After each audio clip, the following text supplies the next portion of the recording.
Ever wonder what it's like to run the world's biggest and richest billfishing tournament? In today's episode, I sit down with Madelyne Motsko, tournament director of the White Marlin Open, as we unpack just what that means and how this kill tournament is at the forefront of billfish conservation.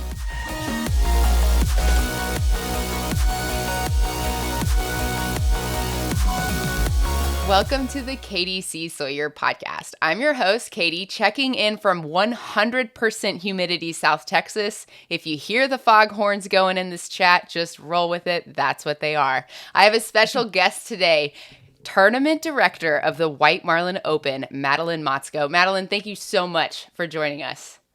Thanks for having me on. I'm excited to chat.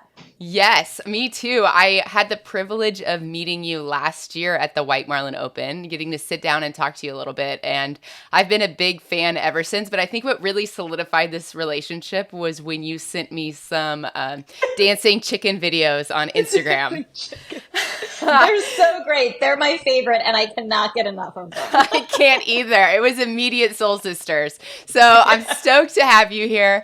For our listeners, I'd like to target, people that know a lot about the offshore industry, but also there's some listeners that don't know anything. So let's hit this White Marlin Open as a broad overview of the tournament. Can you give us a little bit of a rundown? Last year was the 50th anniversary. You've been doing it for a while. Let me hear about it.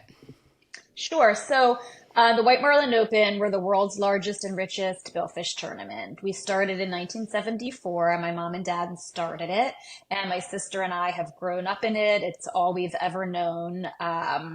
Whether that's good, bad, or indifferent, I'm not sure. So we last year awarded over $10 million in prize money, over $6 million for a single fish for the heaviest white marlin. So That's it's been insane. something it's crazy. And never in a million years when my dad started this did he ever think that it would grow to be what it is today. It's a labor of love. It's really not just our family business, but it's like a part of our family. And it's really cool, and it's very fulfilling to see what it's become and what it's grown to and the potential that it has moving forward when my daughter and my sister's kids hopefully want to take it over. That is so cool. So when did you and Sasha start being, you grew up involved in the tournament in one way or another, whether it be just constant family dynamic or making signs when you were a kid, correct? Mm-hmm. Yes. I mean, we were stuffing envelopes as soon as we were old enough to stand at a table, and we were stuffing envelopes. So really, I don't know what a summer would be like without it. And then I would say about 20 years ago, Sasha and I both became involved on a full-time basis. It was after we both graduated from college and we're getting ready to start families. And it was just kind of a natural progression. Was there ever a consideration with either of you to do something different? Kind of. So I went to school and I graduated with a degree in microbiology. I thought That's it was really different. Interesting. It is. But I realized not too long after I graduated that I would have to be eating ramen noodles for the rest of my life if I pursued that field, because so much is, I was in the research and development, and so much is grant driven, and there's a lot of uncertainty there. Mm-hmm. Sasha, my sister, has a degree in education. So we both kind of had the plan to do something else.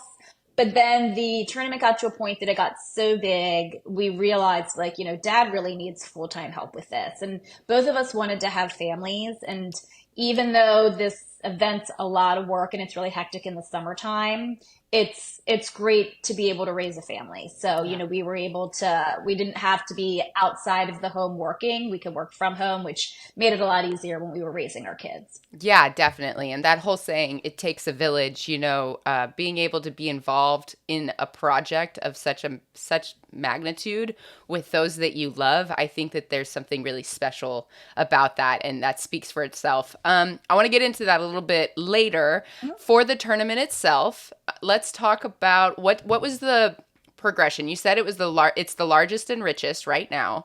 Mm-hmm. And how long has it been that way? What kind of volumes of boats do we see fishing, and what kind of like consistently, like you said, over $10 million of prizes last year? That's you guys, that is an insane amount of money for these fishing tournaments. And has it always been upwards of a million, or what's the progression there? So when we started in 1974, we had 57 boats the first year, which was a really fantastic That's turnout. a really good turnout. Yep. And it was the concept initially was to have a guaranteed prize money tournament. My dad had put himself through college as working on a mate at the charter boats in Ocean City. He loved to fish. Right around that time, golf tournaments and tennis, I believe, were just starting to have guaranteed prize money. And he thought, well, this is interesting. This format could definitely work for a fishing tournament. So he was on his honeymoon with my mom and he had this great idea. And she was probably like, oh my God. Honeymoon. Right, I know. So it was the concept he marketed it. He had his degree in business from the University of Maryland, so he had some marketing background. He had been in real estate. So he took the knowledge that he had from marketing and just hit the ground running with the tournament. So 57 boats. The first year was $20,000 in guaranteed prize money. Wow. At that point, there were no Calcuttas. So the first year he had to go to the bank and borrow the money to pay out the prize. But he knew, if I'm going to do this and people are going to keep fishing, we have to award what we say we're going to award. So it was a rough couple of years, but, it was able to gain some traction. And really, it's just been a slow organic growth from there. Several years later, they added in the Calcuttas, and of course, that really jumped that prize money a lot. We hovered in the 200 boat range for a while, and then Sunset Marina here in Ocean City that has over 200 slips was built, and that was a game changer because all of a sudden, there was a place for all these boats to stay. Limited boat slips in Ocean City is our biggest challenge.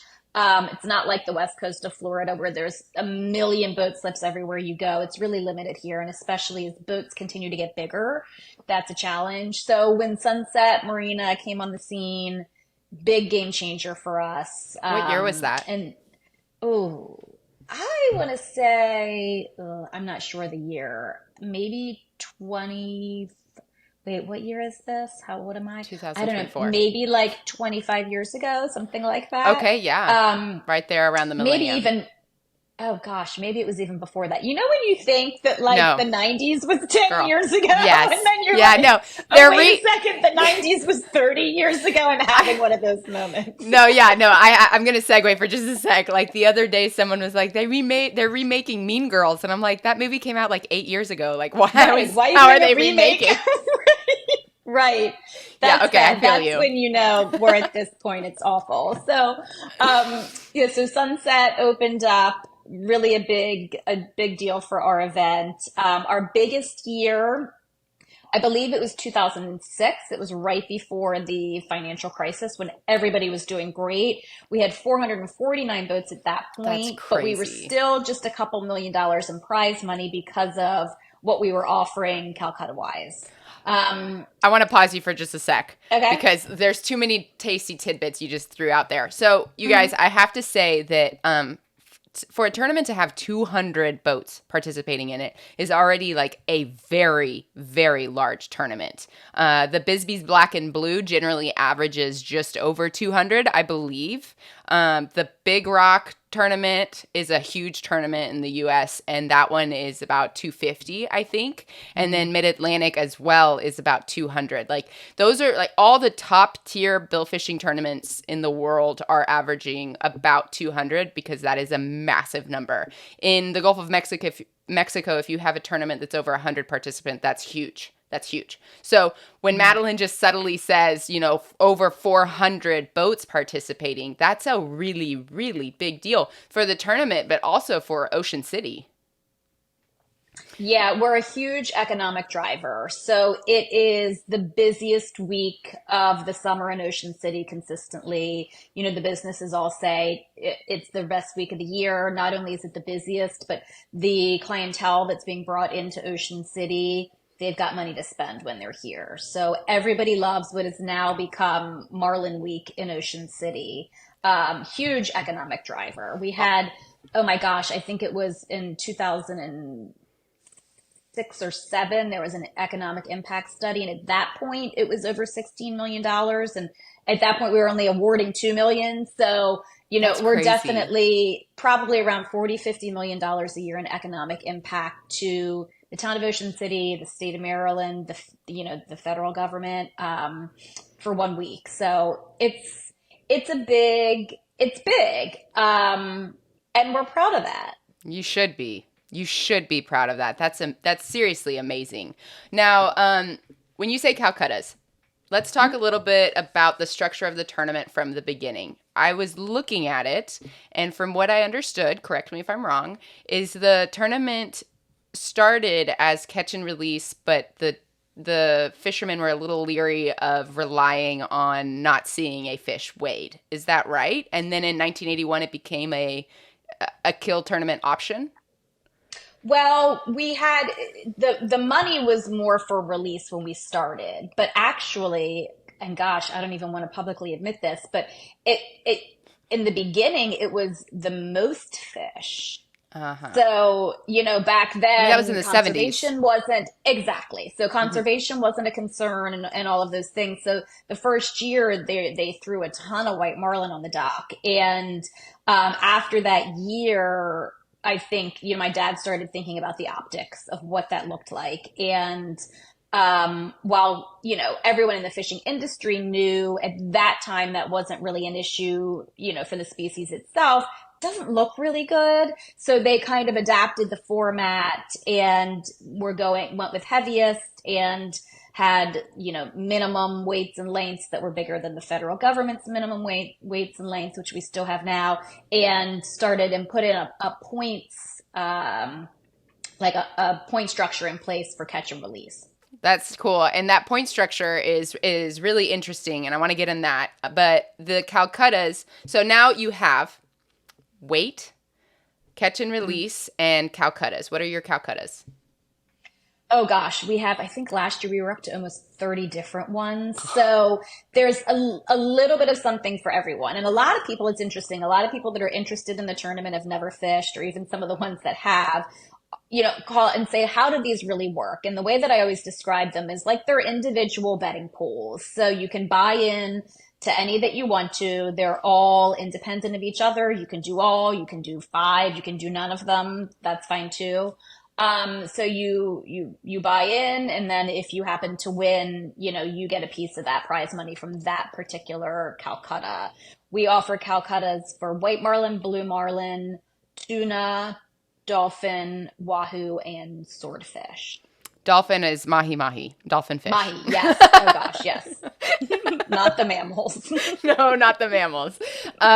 What are what are some of your biggest Calcutta participations? We have, we're heavily weighted for white marlin because we are the White Marlin Open. So we've got a variety of different white marlin ones that range from $500 to $50,000 to get into. That's So crazy. there's a little bit of something for everybody. And what's neat is that you don't have to go all in on the Calcuttas. Last year our all in number was over $100,000, which is crazy. But in order to win $1 million, you can get into our $5,000 Calcutta. So that's what's really cool about it is you don't need to spend an obscene amount of money in order to win a lot of money. So we're really heavily weighted towards the white marlin. We've got blue marlin, winner take all categories, and then some that are split up differently. We've got a really solid tuna division now with, I think, 4 or 5 different Calcuttas in it. We have a small boat division, which is neat for boats that are under 40, which is insane that that's considered small now. But as the other boats keep getting bigger and Yeah. bigger, but we have 20 footers that will go out and fish in the tournament. So we try to offer a little bit of something for everyone, a little bit of something for every budget. If you want to come in and go all in, if you're confident in your abilities and you like to get in on the action, you certainly can, but it is not necessary in any way to do that in order to win still a lot of money. And I think that's so incredible that you guys have structured this tournament around like it just anyone anyone can win on any one single fish. Now, you've mentioned it's heavily weighted White Marlin Open. Can you explain to the listener about the pay structure in terms of heaviest fish wins, or like what fish will bring in the most money? Yeah, Because well, it's again, different than your traditional tournament. it is. And really, what fish brings in the most money all depends on what Calcutta's people get into.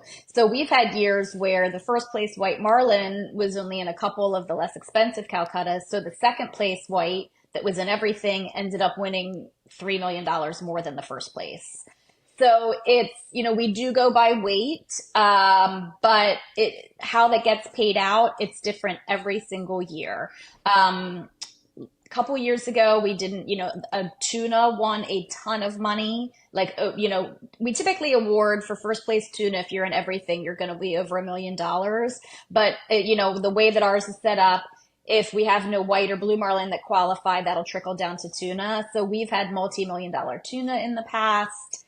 It really all depends. You can have a $40,000 or $50,000 dolphin if you are in the small boat dolphin and then the daily dolphin categories.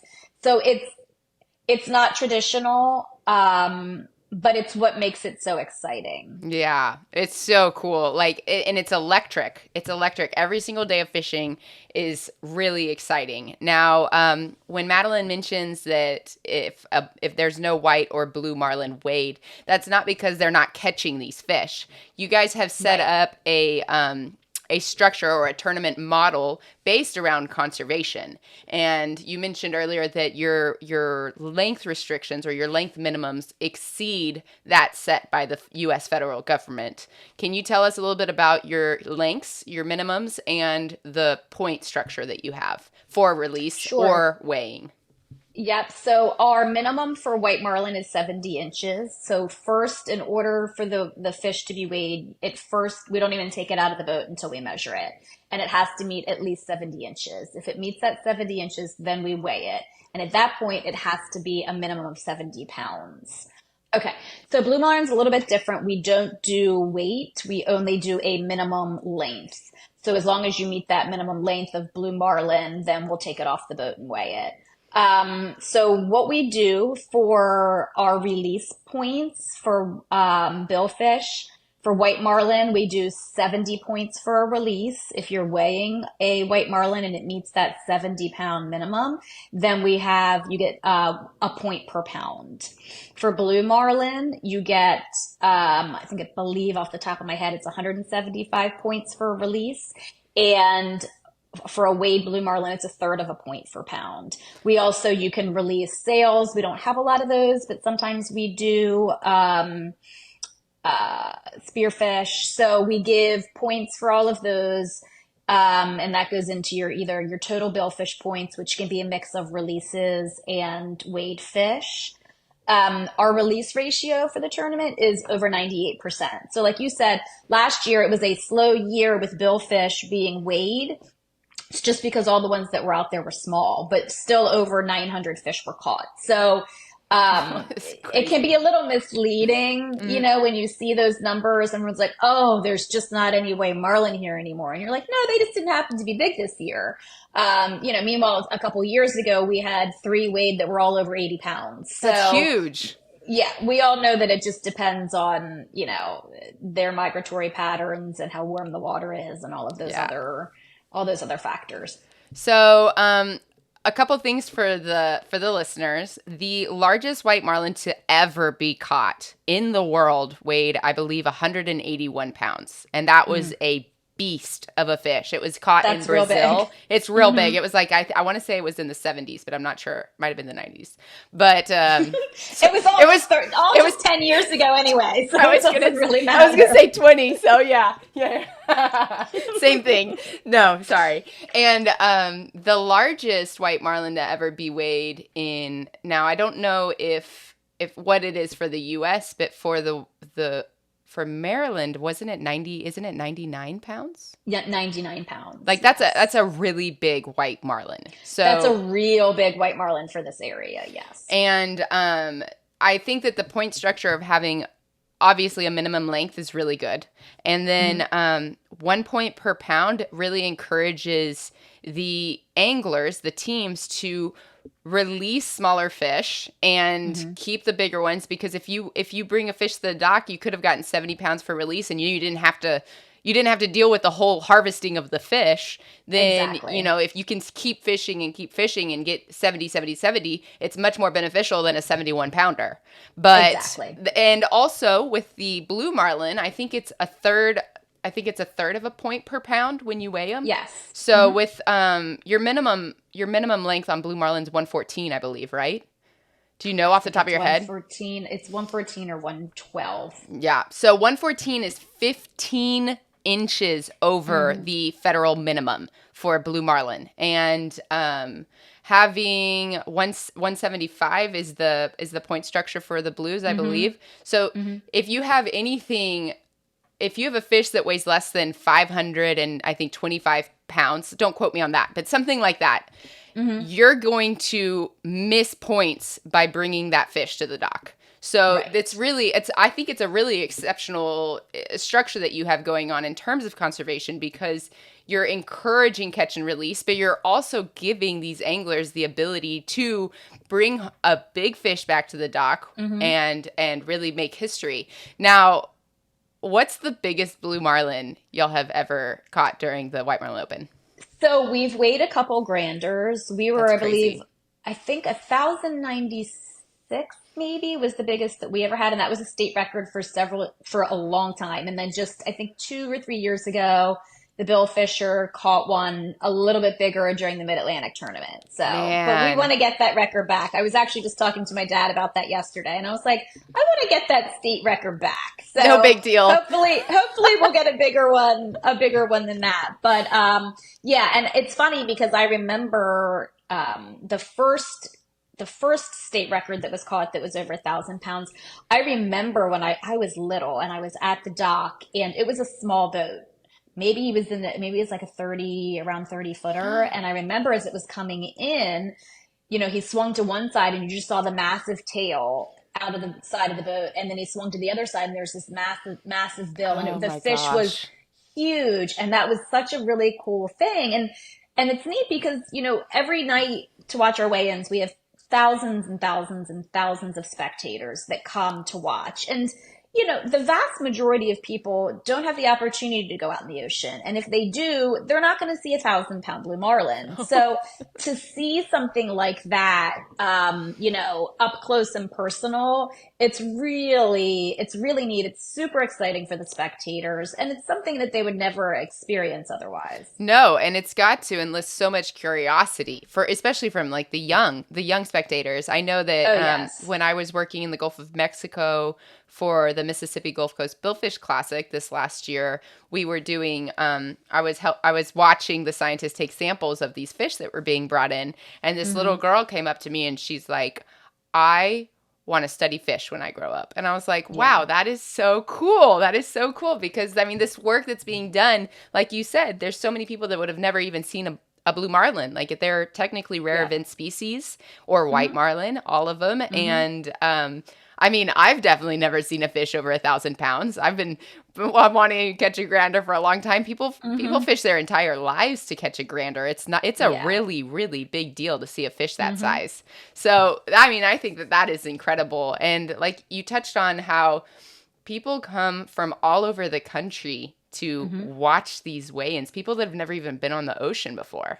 Um, They yeah. do. That's what's really neat about it is, there's two sides. You have the participants, which come from all over the world to fish, which is obviously really cool. But you have people that, they plan their 1 week vacation a year around when the White Marlin Open is in Ocean City. And they come from all over, literally all over the country, to come and watch. And it's funny because they'll stand around for hours and, I've grown up with it. So I'm like, I just don't get it, but it's neat when the fish come in, I can understand the excitement. And then when you add in the huge purse on top of it and you can have millions of dollars changing hands in a matter of minutes, you just put all of those different aspects into place and it's what creates just the most exciting event. And it's not even that, you guys. Like, when these boats leave at, I think, what is it, 4 in the morning? When Or, mm-hmm. people line up to watch that. People get their families out of bed at Oh 2:30 yeah. in the morning so that they can drive on down to the jetties and watch these boats leave when it's still dark outside. Oh yeah, thousands of people. Thousands of people. We have radio stations that go live at 4 a.m. to watch the boats go out. It's really neat. I remember when I was younger, we had a neighbor that would help kind of watch my sister and I when we were, at that week we were in the way, because we were real Yes. young. And I Because you've remember already her stuffed the taking us down. envelopes. Exactly, exactly. So we already folded the t-shirts and we did all of that. So I remember her taking us down a couple years in a row down to the inlet to watch and even back then, which we won't talk about how long ago that was, it was really cool to see. And now it's become a whole event in and of itself just to watch the boats go out. You talked about Marlin Week a little bit earlier. There's like Marlin Fest. There's a whole you guys have structured a whole separate event alongside the White Marlin Open. Can you tell me a little bit about that? Yes, so we started it. This will be our fourth year coming up. It's called Marlin Fest, and it's located right down at the inlet in Ocean City, right along those jetties where people stand to watch the boats come in and go out. So really the space that we have where our weigh-ins are held, which is Harbor Island, you can't fit another human in there. They are packed in like sardines. So we wanted to have a way to expand and just offer people an alternative, way to view. So we had the concept, my dad actually had it years and years and years ago to start another kind of event. And then this came out of COVID because we weren't able to have spectators at Harbor Island. So we created a venue where they could spread out a whole lot more. And then after COVID, we were like, okay, this has some legs. Let's keep this going. And we're gluttons for punishment. We like to be really busy. So we thought, we'll add in another event. So it's down at the inlet. And it's great. There's live music, there's, food and drinks and vendors. And we have an enormous big screen where you can watch the weigh-ins being live streamed. So that's Oh, on the nice. beach. You couldn't get a better backdrop. And then at the same time, all the boats are coming in, from a day of fishing. So it's a really awesome way to experience the tournament. You have kind of the best of both worlds there. It's really fun. We're excited about it. Our kids help. It's a neat thing to have started and to see how it's growing. That is so cool. I mean, and also you have a lot of vendors there, like you mentioned vendors, so you're bringing even more money to the businesses, the local businesses. And Yep. I mean, that's pretty exceptional. And I think that one thing that should be also touched on is we talked about the conservation, we talked about the points, the history of the tournament, and the ins and outs of why it's primarily catch and release. Now, another thing that the White Marlin's really doing is allowing the opportunity to put a monetary value on the survival of these fish. Like Yes.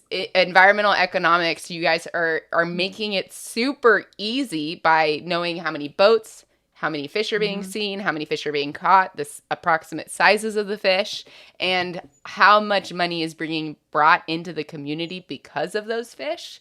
Hmm. And so when you look at catch released or catch data of the White Marlin Open and the White Marlin, White Marlin in the Atlantic, you see where the areas that are catching the most or killing the most fish are going to be in Central South America, right? Hmm. And being able to take this model, this conservation model and the economic model, and portray it onto the populations as a whole is really how we're going to be able to make changes in the future for the conservation of these species. So not only, I felt the need to say, not only is the White Marlin Open doing so much for the local community and for the fish themselves, but also on a global scale, it's doing incredible things for the long-term management sustainability of this fishery. Now in 2000, oh, Absolutely. sorry, you want to say No, I something? was just going to agree with that. I think that otherwise, if it weren't for these tournaments, they wouldn't really have the data. They wouldn't know, the numbers of fish, what the populations look like, what the stocks were doing. So there's definitely an important scientific aspect to it as well. 100%. Now in 2002, I believe, now correct me if I'm wrong, or if you don't know anything about that, that's fine too. But in 2002, several conservation groups brought the tournament model of the White Marlin Open to Congress to Mm-hmm. keep white marlin off of the endangered list. Can you tell me a little bit about that? Yeah, so my dad actually ended up testifying in front of Congress about it. And there was a group, one person in particular, that was trying to have the white marlin listed as endangered. And the data simply, it just shows that that is not the case. Right. So, a lot of the local, or not local, but a lot of the conservation groups got together, fishing conservation groups. And it's funny because, typically a lot of people think of conservation and fishermen being on two opposite sides, but that is not the case. I mean, Nope. fishermen are the best stewards of the ocean that there possibly are. And I think if a lot of people would really realize that, and that it's not, these aren't opposing things, they go hand in hand. So, yeah, we were able to, with the help of some groups such as like the Recreational Fishing Alliance and some others, we were able to show, look, these are not endangered. So, should they be managed? Yes. Because do we want them to stay around? Yes. So, out of that came the mandatory use of circle hooks, which I know my dad had been fishing with for years prior to that.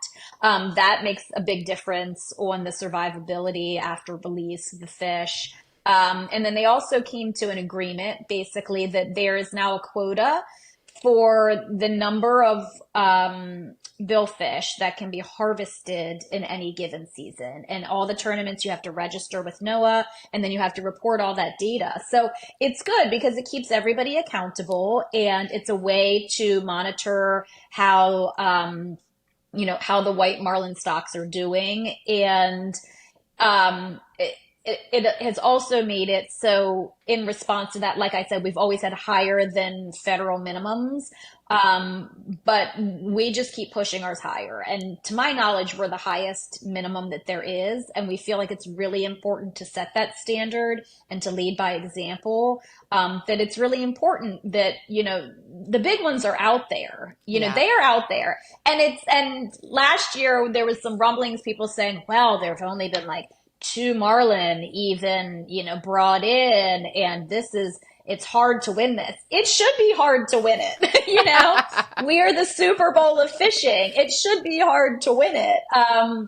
So yeah, but back to that, there's a quota now. So all the tournaments you have to register, and if the quota were to be exceeded, then the fishery shuts down. So everybody has a incentive to release billfish. But that's got to be kind of intimidating, though, to have that quota when you're also having a tournament that relies on a big fish being brought back to stock. It is. Luckily, the number is such that I'm not even sure. I think there might have been 1 year since then that it was even close. Typically, um, you know, typically tournaments have learned that they need to be responsible Hmm. about what fish are being brought in. And I mean, you guys know, you fish all the time. You're not out there, you're not bringing big fish into the boat. No. Really the only time that those big ones are harvested, I mean, if it's an exceptional catch or during a tournament situation. Exactly. So, it's made it's manageable. I mean, of course, it's always looming. Um, but there's always something looming in this Yeah, I was about to industry. say, what a perfect Always. word. What a perfect Always. word. Yeah. So we've gotten used to that feeling. So I'm gonna change gears a little bit. When you and Sasha started on the scene full time after Mhm. university, what were your roles? How did that go, and how did it turn into what we see today from you? So it's funny because a lot of people will say, what's your role in the tournament? Describe what you do. What's your position? And our answer is always, we literally do everything. So there's not one aspect of this tournament that we don't physically have our hands on. It is everywhere from, reviewing rules and making any changes that we think are necessary with rules to emptying trash cans at the event venues. Like if it needs to be done, we will do it. So, and our roles have, I think, grown over the years as as the event has grown. There's a lot of things now that are necessary to pull off an event of the size that weren't necessary in the late 70s or the 80s. There's so many technology changes and there's so many more aspects to it. So it's hard to describe our roles because it's quite literally, if you think of any aspect to putting on an event, the logistics, the registration process, just the boring, the insurance and the bookkeeping and all of that stuff, we do all of it. Of it. Do you think that your success can be attributed to the fact that you guys have kept it so tight-knit within the family? Yes, absolutely. There's nothing that goes on that we don't know about, that we're not a part of. It's allowed us to be able to run the event the way that we want to run it. We stick to our ethics. We have integrity in how we run our business. We've been approached so many times by different organizations or people that want to do this, or how about this idea, or how about that. And we're really conservative. We're conservative about who we partner with. We're conservative about really all aspects of the event, because when it comes down to it, it's our family name. My dad started this. It's his name on this thing. And we want to make sure that at the end of the day, we can all go to bed at night and know, well, that decision wasn't really the easy decision, but it was the right decision. It was the right thing to do. And we do not waver from that. That's awesome. And then I think there's a lot to be said about that. And also the fact that for success in life, in all things, you need to be able to have people you can rely on. And you need to be able to have a team structure that is based on trust and value. And the fact that you have two people at your side that you trust so much to make these decisions, the right ones, has got to make, I don't want to say your life easier, but less difficult. It depends on how you look at that, because being in business with family is not the easiest. Although after all these years, we've learned to navigate it pretty well. But you're right, never in a million years. And we don't always all agree on everything. There's always a few things every year that there's a fight about, and a big fight about. And then at the end of the day, it's my dad saying, here's some tomatoes that I grew in my garden. And my sister saying, do you want to come over for dinner, after we just had a huge blow up about something business related. But it is nice to know that the people that you are working with have, your best interest in mind. And because what's good for them is good for me and for the business. And it's nice to know that where the business stands with all of us, and that it's, ultimately the best decision is going to be made for that. Man, I bet Jim Motsko's tomatoes are really good. Oh my God. He is like a legend. So where he lives, there's like an alley that goes by his house, and he'll have people ride by on bikes, neighbors, that are checking out the tomatoes, and he gives them to the trash collecting guys, because so it's funny because he plants them at the same time every year. He's a very routine oriented man. So he plants them, same time every year, and every year they all are perfect to be harvested during the week of the White Marlin Open, when nobody has any time. We don't have time to eat, let alone something healthy, So he picks them and he's just leaving them out for people to take, so they don't go bad. It's a riot. Yeah. I love that. Oh, that's awesome. Oh my gosh, I just got so distracted. Maryland is so stunning. It was my first time up there this last year. I couldn't believe how beautiful it was. We've got a fantastic world-class beach here. I think the island is 13 miles long. Maybe it's something like that. And the beach is gorgeous. It's a wide beach. It's really a really pretty. And then we've got Astig Island National Seashore right to the south of us, which is beautiful, wild ponies. We've got the incredible salt marsh along the bay. It's a very pretty place. I've been to a lot of beaches, and there's few that are as nice as this one. Ugh, love it. You talked on some challenges y'all have been facing as you grow and as technologies evolve. We heard about how space was a big thing and Mm-hmm. now you can accommodate 400 plus boats, which is Mm-hmm. crazy to me. And also, you mentioned that there's some things that are much more excuse me, some things that are a bigger issue. Well, I don't want to say tentative issue these days that you wouldn't have faced in the 70s and 80s that you guys have to deal Mm-hmm. with now. And also, as the boats are getting bigger and technology is changing, I'm sure that plays a big role in some of your biggest challenges. What are these challenges that you're facing and that are seem to be constantly evolving with the world that we're living in? I think right now the biggest challenge that we are facing, and it's not just us, it's the entire fishing industry, is the proposed offshore wind. So that has a lot of potential. I know on the surface it sounds fantastic. Who doesn't want green energy? Hmm. Um, but it hasn't been presented, to really show what it actually is, which is no surprise. When you have huge interests involved and an absurd amount of money involved, what's really good and what's really helpful falls to the wayside. It becomes all about the money, unfortunately. And we're in a position now, as are lots of places up and down the East Coast, where the potential, for the development of these offshore wind turbines is a very real thing. And our local congressman actually held a hearing in Ocean City a couple months ago and had a lot of experts from all different areas, noise, the actual real cost of, you know, what people will be paying in their electric bill, the commercial fishing industry. All of those different groups come together and testify about what this would really look like. And it would decimate the fishing industry, not just recreational, but commercial fishing industry. There were so many aspects that were brought to light that I wasn't aware of, and I'm pretty up to date on the issue.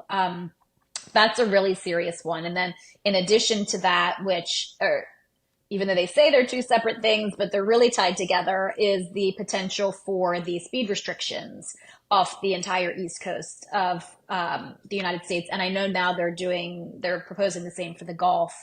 um, Completely, you think about every small town mom and pop tackle shop. You start there, the marinas, the fuel, and that goes all the way up to the huge boat builders, the Vikings of the world that are just cranking out these big boats. That entire industry completely decimated. And that's a very real threat. So it's interesting because we've had to really turn from being just tournament directors to you need to be, politically tuned in, because when it comes down to it, it all comes down to politics and money. And you have to be aware of these things. You have to be willing to fight these things. You have to network with people. And those really now are the two biggest challenges that we're facing. Beautifully said. I'm so glad you touched on both of those because they're such real issues, and Hmm. we're definitely going to be diving into those in a couple other episodes with some key speakers. So I'm excited about that. Y'all stay tuned for that. But Madelyne, why does having speed restrictions affect our industry along the East Coast? Well, I mean, if you look at just how long it takes to get out to the fishing grounds in Ocean City, for example. So during the White Marlin Open, we have a 100 nautical mile limit. And you don't necessarily have to go out that far, but where the underwater canyons are located, which is where these pelagic fish are migrating through and where you're going to catch them, they're 40, 60, 80 miles off the coast. And if you can only run a couple of knots to get there, it's going to take you the whole day, and you're going to turn around and come back. Yeah, And it just makes it impossible to be able to go fishing. absolutely. With these political drives going on, are you having to hire extra help to support that bandwidth that your team is dealing with every single day? Um, we haven't, no. I mean, we all work closely. One of the really good things about growing up in a small town. My dad has been here since the 60s. My sister and I, this is, born and raised here. You know everybody. So we have really great connections with our local elected officials, on the city level, on the county level, on the state level, and on the federal level. So working with all of those elected officials has been the most beneficial to us, and to our industry. It was great because when the speed restriction came up, I guess that was October 2022, it kind of showed up on the scene, with 10 days left to comment in the comment period, it was made Yeah. public. Hmm. And, at very last minute, we were able to get our, U.S. congressman here to meet with stakeholders and talk about it and to see what he could do to help. That's So awesome. he's been fantastic. Andy Harris's office has been wonderful. So having those connections, to the people that can get things done has been invaluable. Yes, 100%. Now, that's so cool too. Like another reason why, having all these economic impact studies and this history of the White Marlin Open is so beneficial for our teams to be taking to Congress and being like, look, this economically is what we're looking at. It's not just the people that are participating in the tournament. It's going to be all of these businesses, this community as a whole, XYZ, all along the coastline. So Yeah. I have a question for you. When you said your boundary line is 100 miles, Mhm. and you have 400 plus boats fishing, does it ever Mhm. get kind of crowded? Have y'all thought about exceeding that boundary line or extending it? Well, you can leave. So the thing that we did, it's been a long time ago now. You don't have to just leave from the Ocean City Inlet. You can leave from any inlet as far north as Rudy Inlet in New Jersey, all the way, excuse me, Barnegat Inlet in New Jersey, all the way down to Rudy Inlet in Virginia. So while the majority of the boats do leave from Ocean City, we do have, usually around 20 or 30 that'll leave out of Jersey areas. And then, a couple that'll leave out of small little like Wachapreague in Virginia, and then down to Rudy Inlet. So it does spread it out a bit. They still have to fish within that boundary line of 100 nautical miles. It gets real crowded in the inlet, when those boats are going out in the morning. I mean, I know I was seeing last year participants were posting on their social media. They were in the boat parade to get out for an hour and a half It just to takes get out the forever. inlet. It takes Yes. forever. So because you have to be really cautious going through the inlet, obviously, and we've got a 92-foot boat next to a 26-foot boat. So And it's dark. luckily, and it's dark. Yes. So luckily, everybody is very courteous, very safe. We haven't had any issues, any real serious issues, but it gets crowded. When they go out in the morning, and there can be quite a line to get in. Their times coming back in are a little more staggered depending on where they've been fishing and how fast their boat is, but it can get crowded. Yeah, I bet. That's wild. Now, with so many boats fishing, with so many competitors and so much money on the line. Already, like fishing tournaments can be a little dramatic. And Fishermen can be a little dramatic. man, I don't know what it is. We need to have like a Mean Girls with fishermen, but it would sell. So these guys, but lots of big egos on the dock, lots of money going around, lots of weight on the shoulders of the tournament committee.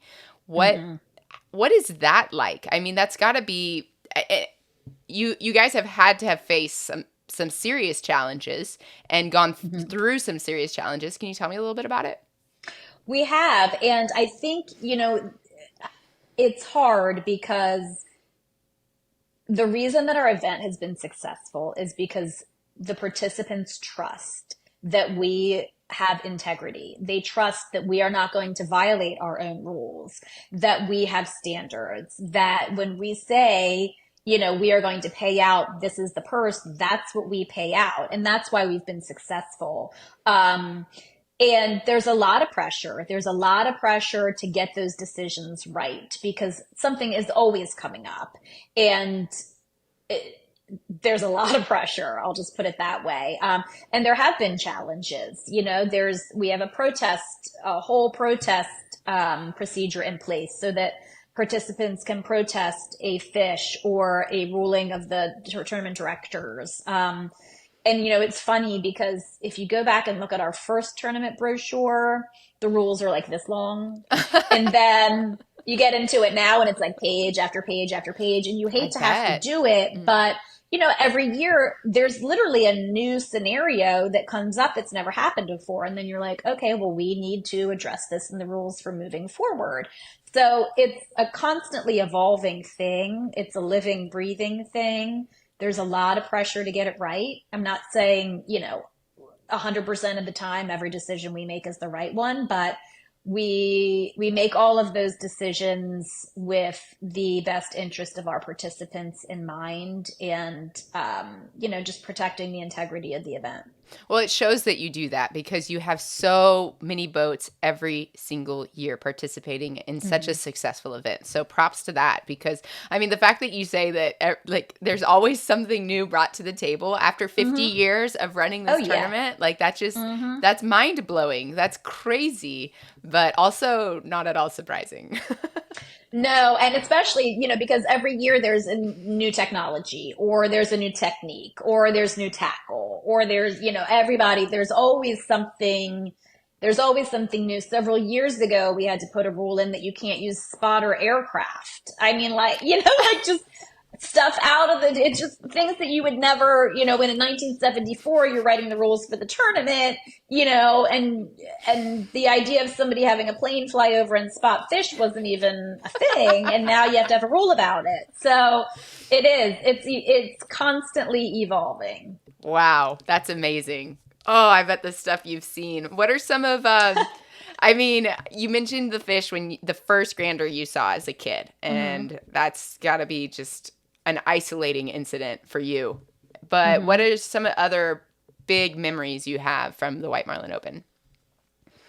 Well, or like most memorable moments?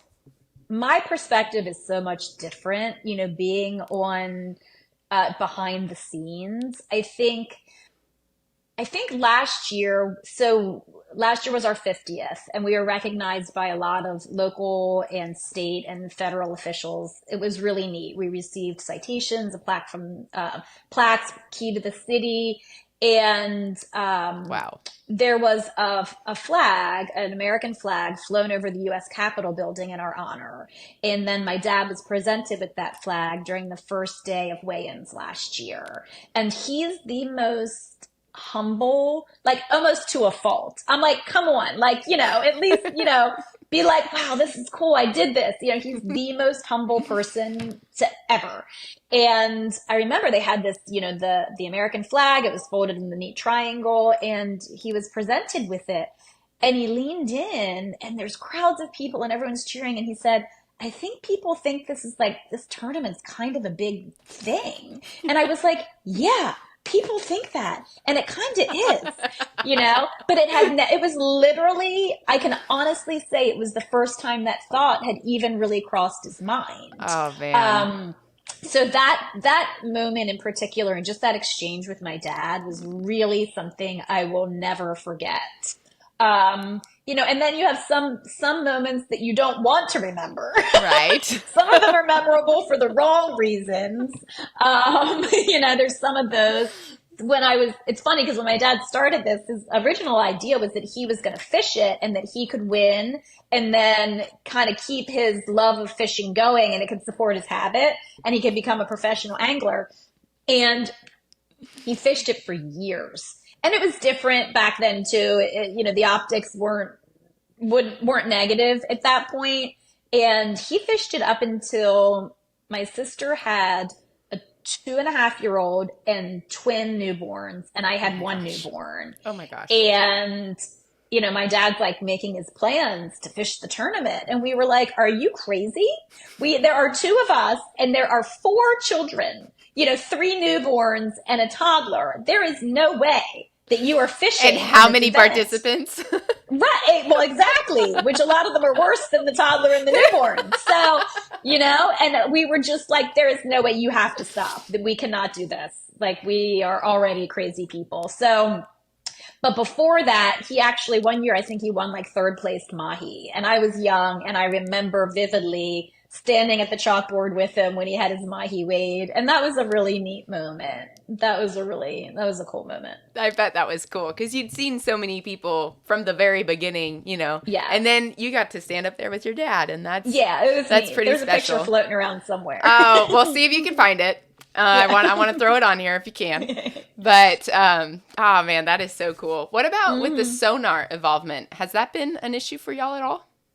So, so fishing and controversy go hand in hand, in case you didn't already know that. So fishing conservation as well as fishing and controversy. Exactly, exactly. It's one of the primary C's. Competition, controversy. So the sonar, it's a game changer for the industry. And in the beginning, we had a lot of questions of, are you going to do a non-sonar category and a sonar category? And the way that we have always approached technology is you can't stop it.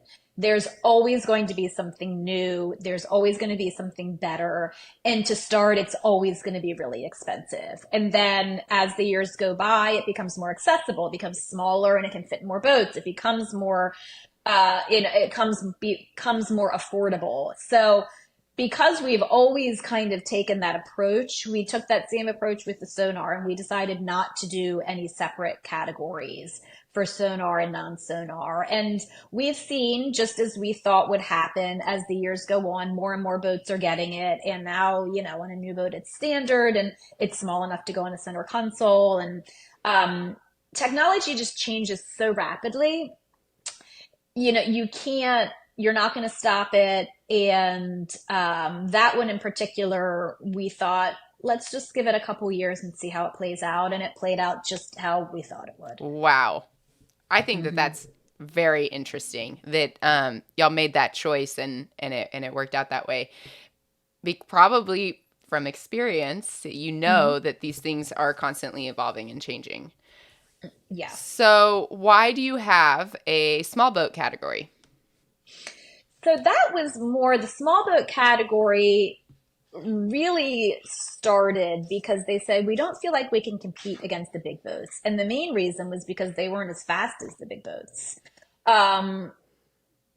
Which means they can't get to the fishing grounds as quickly. Exactly. It takes them a lot longer to get to where they're going. That's also why, it used to be, I think, 5:30 that you left in the morning. And we kept making it earlier and earlier. So those small boats have the opportunity to get to where they need to go. But I mean, let's be real. There are advantages to being on a 70-foot sport fish as compared to a 26-foot center console. I mean, there are advantages. So because of that, and because a lot of people will be surprised that over 50% of our boats in our tournament are 40 or under. We have a lot of small boats that fish. So a lot. So, and the average boat size is right around 50 feet, which now is considered smaller, which is crazy. But so what we wanted to do was to give those smaller boats, a playing field that they thought they could be more competitive. They can still get into all the other ones, and most of them do. A handful of boats only get into the small division, but most of them also get into some of the other stuff too. And it's been great. It's grown organically over the years. It's a solid division now. We offer categories for heaviest white marlin, heaviest tuna. We have a small boat dolphin category, a small boat release, a small boat, maybe there's a small boat daily points also now. That's awesome. So yeah, we've built a really solid small boat division. That's so cool. I mean, the fact that 50% are under 50 foot. 40 is the cutoff, right, for the small boat? Under 40, yes. And how many teams do you think roughly are fishing consecutively every year, or come back to you to fish? A lot of them. I don't have a number to put on it, but my dad I 77 years old, God love him, still goes through, and we still, you can register online, but we still also have like the old school paper forms because Hmm. we do lots of things old school because if it works, it works. And that, he goes through every winter and he's updating our mailing list, and it's the same names. You see the same names over and over and over again. People that have been fishing it. There's a handful that have fished every single one. And then Wow. you start to see their kids' names, and that's what's really neat. Last year we had a Gessler win, and I think it was his uncle had won when he was like 17. And it's neat. You see the family names, lots of repeat participants. And we always have, there's always plenty of new ones too.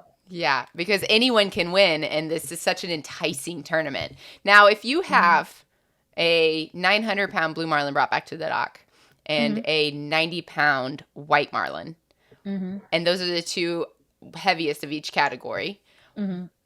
which one's going to get the most money back? Which The one's white going to? marlin. The white marlin. If you look at the scenario where both of those fish are in all the Calcuttas that Hmm. they can get into, it's going to be the white marlin. Now, why is that? Because we're the White Marlin There Open. we go. There we go. And it, white marlin are more plentiful here that time of year than blue marlin are, which is why, Ocean City is the white marlin capital of the world. It was named that back, I think it was President Roosevelt fished off the coast here and realized how great fishing was, and it's been the white marlin capital of the world ever since. So, Since, like, I mean, I don't want to.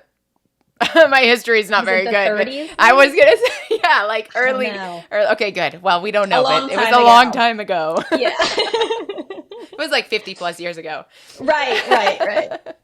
But yeah, no. So, I mean, you guys have Marlin on the water tower. You have Marlin on the Hmm. street signs. The whole Yes. town is really structured around the white Marlin specifically. Do people ever say, like, how the heck did that small fish win over that big fish? All the time. Yes, they all the time. And then because of the way that the Calcuttas work, if we have a second place fish that's smaller but wins more money, that always creates a lot of questions as well. Um, So yeah, so it's biggest, but not biggest overall, biggest in the category. Although Hmm. we do have a big fish category, which goes to biggest fish overall of any of the species that we weigh. If there's a big blue marlin that comes in, that's obviously going to take it. But a lot of times we'll have a big eye tuna that win that category. So you got So some in big that ones one in up there. particular, yes, we have. So in that one in particular, it's biggest fish overall. Um, but for the most part, that white marlin is where the majority of the money is. That's so cool. Super interesting. What is, as I'm going to go ahead and start wrapping it up, a couple Okay. questions for you. For competitors, any listeners that want to go compete in the White Marlin Open that have never done it before, what are some like tips and key points that they need to know going into it? So I think the best tip is always get yourself a good captain, because we all know that, the angler is the one catching the fish, but the captain is the one that's going to find them for you. So get yourself a good captain and with a good crew. Um, you don't have to own a boat to fish in the White Marlin Open. There's always tons of charter boats that are participating. You can go that route. You can have a lot of people. It's fantastic. They'll get a group. It's bucket list for them. So you get a group of buddies together and each throw in a few $1,000s and do it. Overall, it's important to do it to have fun. And my dad at the captain's meeting every single year since I can remember, that's what he says. He's like, fishing is fun. Don't take this so seriously that you're forgetting to have the fun. And I think that that's so important.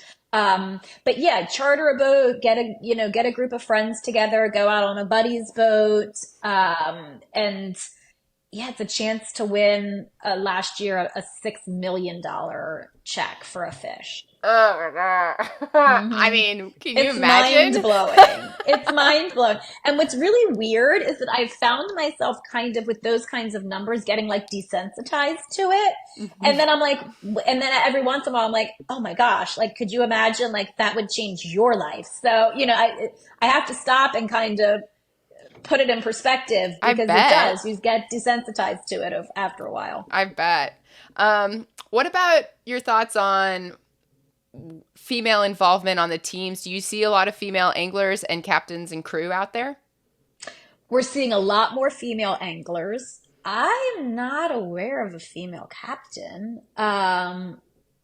That would be really fun to I have a would love female that. captain. Yeah. Out there and win it one year. That would be awesome. But we are seeing more female, we have a couple all female, both, angler teams that fish, which is always a good time. And there's definitely more participation. Several years ago, we started giving away. So we have top angler awards. We award the top 5 anglers overall in the tournament based on points. And we have a women's division for that too, where we do first, second, and third place high angler for women. So we now award the top 3 female anglers on points, as well as the top 5 overall. And I'm also very proud to say that several years, those 3 top female anglers were also in the top 5 overall. Yes. Which is awesome. And my dad has always said, and a friend of mine actually sent me a newspaper clipping from the very early years, like maybe 74 or 75. And my dad it's actually a quote, and I've always heard him say it, but now I actually see the quote in print, that fishing is the great equalizer. The fish don't know and don't care if you're a man or a woman, if you've got a lot of money or you don't have any money, your color, it doesn't make any difference. The fish don't care. And I couldn't agree with that more. And it's really cool because being a woman in this industry, as you know, has a set of challenges. And having my dad, even in the 70s, realize that it doesn't make any difference. And then my mom always raised my sister and I, she would tell us when we were really little, the only thing that boys can do that girls can't do is pee standing up. And, with those 2 perspectives really hammering home that it doesn't make any difference. Anybody can go out there and catch the biggest fish. And that's the appeal of the White Marlin Open. It is a true open format. Anybody can win it. We have pros like the Duffys that win it. We have people that it's the first time they've ever been offshore fishing. We've had our local math teacher win it twice. So anybody, at 2-time Tommy, anybody can win it, and that's the appeal. Anybody can win. Mic drop. Yep. All right. One last question for you, Madelyne. What is it that keeps you coming back to the ocean? That's a good question. The smell, if that makes any sense. So, how scents trigger core memories? For me, that smells like my childhood. I grew up also, like, our house was on the bay. So I had the ocean a couple blocks away and we were right on the bay, and you got that marsh smell of the bay and you had the smell of the ocean. And to me, it's just, that's who I am. You killed it. You killed it. Okay. All right, you guys. You heard it here first. KDC Sawyer podcast. Madelyne, thank you so much for joining us today. I really appreciate all your time. It's such a busy time of year for you, so thank you. Thanks for having me. And that's a wrap. If you like this episode, please feel free to like, share, and subscribe. If you're fishing the White Marlin Open, good luck out there. Stay safe. I hope to see you with a giant check. As always, don't stop chasing your wild, and we'll be seeing you out there.